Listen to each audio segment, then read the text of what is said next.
मैं अपनी दरबार आता हूं, ना कोई दरबारी है, ना कोई मंत्री नकुबा है। इस समय लगता है मेरे दरबार छोड़कर कि कहां फिरार हो गया था। मैं उसको आवाज लगाता हूं।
सुना ले ना कुंवर दिल के रे बात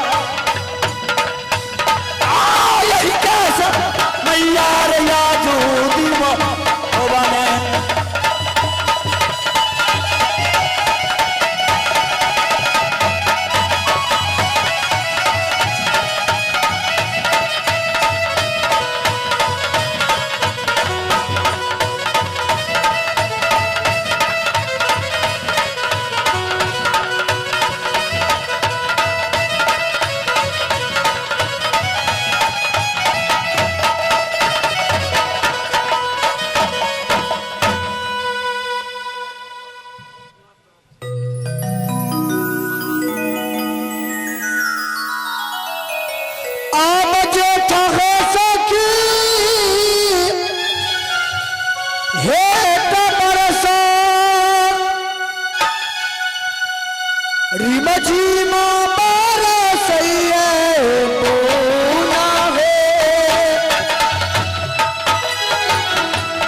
पागल हो गया है।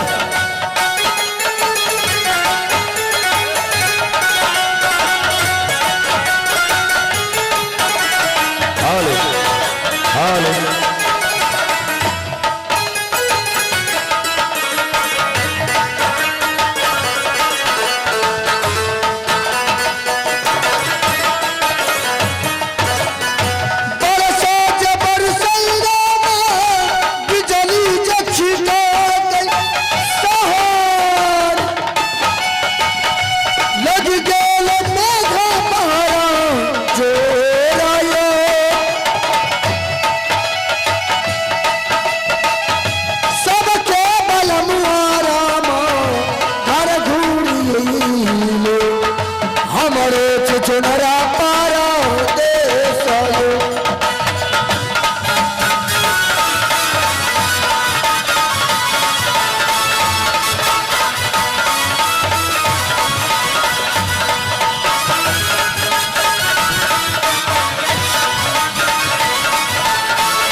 आप श्रीमान जी पुरस्कार आप आए पुरस्कार के दौर में Shri Radhe DJ sound Navtoliya, Shri Radhe sound Navtoliya Simra, जिसका मोबाइल नंबर है 85 79 84 0769, जिसका प्रोपराइटर आप हैं राधेश्याम जी सन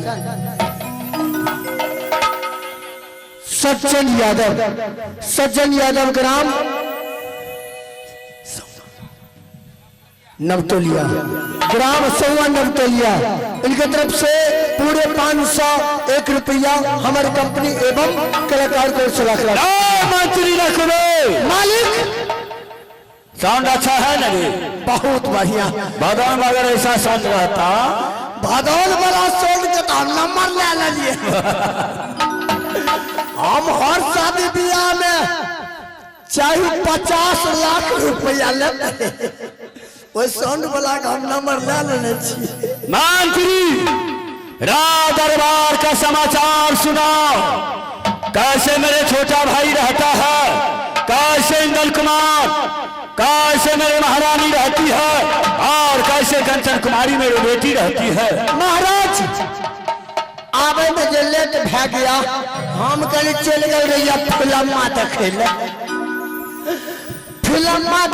चल गए रैया मालिक। क्या देखने के लिए गया था?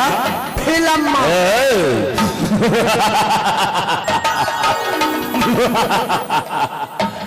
मैं तो फिल्म बहुत देखा हूँ, लेकिन फिल्मा तो नहीं कभी देखा हूँ। देख रहा हूँ कैसे होता है फिल्मा रे? महाराज आए हम चल गए फिल्म देखे। कौन सा देखने के लिए गया था?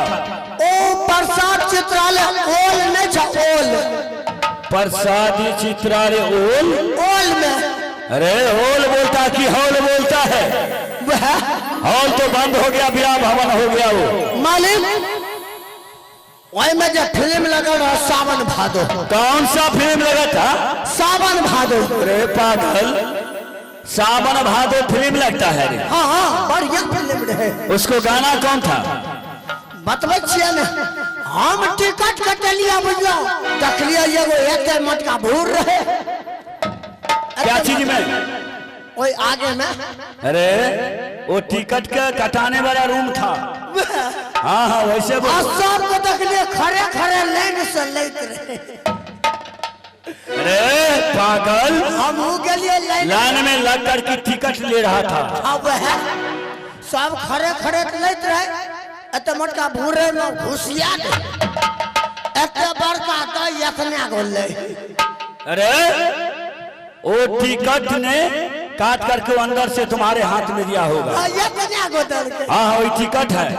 जब मालिक अंदर जो घुस लिया हम मेन जब पर्दा चल सकता था, जहाँ पर्दा चलता था तहाँ तुमने जा गया डायरेक्ट आगारी में 3 रुपया वाला। ओहो, बालकोनी की टिकट तुम नहीं कटाया? हम कल सबसे महंगा टिकट लेंगे इस हॉल में, 3 रुपया वाला कटा लिए। आगे में जाकर के बैठ गए। हम कल पीछा बैठा देखा कि नहीं देखा। बहुत होशियार है। जब मालिक उतना देर में क्या हीरो हीरोइन?